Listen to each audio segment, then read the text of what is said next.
Assalamualaikum warahmatullahi wabarakatuh.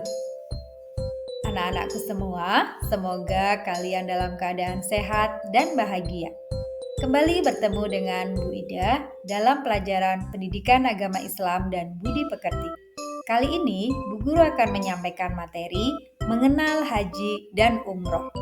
Tujuannya adalah agar kalian mengerti apa sih pengertian haji dan umroh itu, mengenal rukun dan juga hikmah haji dan umroh. Siap-siap, selamat menyimak dan memperhatikan ya. Mendengar kata haji pasti sudah tidak asing lagi bagi kalian. Apa sih pengertian haji itu?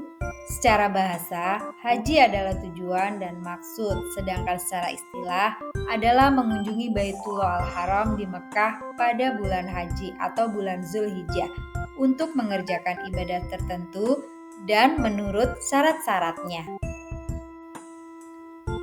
Sedangkan pengertian umroh, secara bahasa, umroh adalah ziarah.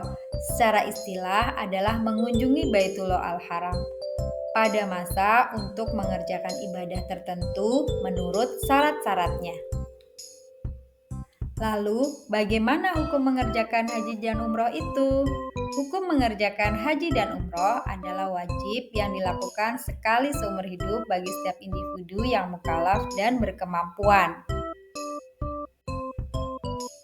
Rukun haji itu ada 6. Yang pertama, niat ihram. Yang kedua, wukuf di Arafah. Yang ketiga, tawaf ifadah. Yang keempat, sa'i. Yang kelima, tahallul. Dan yang keenam, tertib. Kalian harus hafal ya. Sedangkan rukun umroh ada 4. Yang pertama niat ihram, yang kedua tawaf ifadah, yang ketiga sa'i, dan yang keempat tahallul. Lalu, bagaimana tahap pelaksanaan haji itu? Tahap pelaksanaan haji dari awal hingga akhir meliputi yang pertama adalah ihram, yang kedua Arafah, yang ketiga Musdalifah, keempat Mina, lalu yang kelima tawaf, yang keenam sa'i, dan yang ketujuh. Kalau tahap pelaksanaan umroh meliputi kegiatan ihram, tawaf, yang ketiga sa'i, dan yang keempat adalah tahallul. Lalu, apa yang harus kita persiapkan dalam melaksanakan ibadah haji dan umroh itu? Persiapannya meliputi persiapan fisik dan mental.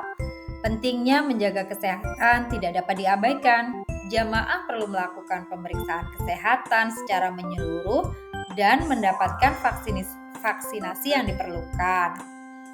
Kesiapan mental dalam hal ini mencakup pemahaman yang mendalam tentang tata cara dan rukun haji dan umroh, serta jangan lupa tetap menjaga niat yang ikhlas untuk beribadah semata-mata hanya karena Allah Subhanahu wa Ta'ala. Setelah kita tahu tata cara pelaksanaan ibadah haji dan umroh, kita juga akan belajar hikmah haji dan umroh. Apa saja sih hikmah dalam pelaksanaan ibadah haji dan umroh itu? Hikmahnya adalah yang pertama, ketaatan kita kepada Allah Subhanahu wa Ta'ala semakin meningkat. Yang kedua, pengampunan dosa, pembersihan jiwa, dan kesadaran akan adanya akhirat.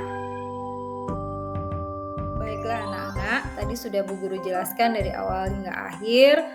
Dalam hal ini kita bisa menarik sebuah kesimpulan bahwa pelaksanaan haji dan umroh itu mengingatkan kita bahwa tujuan hidup yang sejati adalah kembali kepada Allah dengan hati yang bersih dan jiwa yang suci. Demikian materi yang Bu Guru sampaikan pada kali ini. Semoga kalian makin semangat dalam mempelajari tentang ibadah haji dan umroh, dan semoga kita bisa bersama-sama kelak bisa mengunjungi Baitullah untuk menunaikan ibadah haji dan umroh. Nanti Pelajari dengan baik-baik agar kalian semakin paham materi yang guru sampaikan. Terima kasih. Pembelajaran kita diakhiri sampai di sini dulu. Sampai bertemu kembali di tema berikutnya. Kita akhiri dengan membaca doa penutup majelis. Subhanakallahumma wa bihamdika asyhadu an la ilaha illa anta astaghfiruka wa atubu ilaik. Wassalamualaikum warahmatullahi wabarakatuh.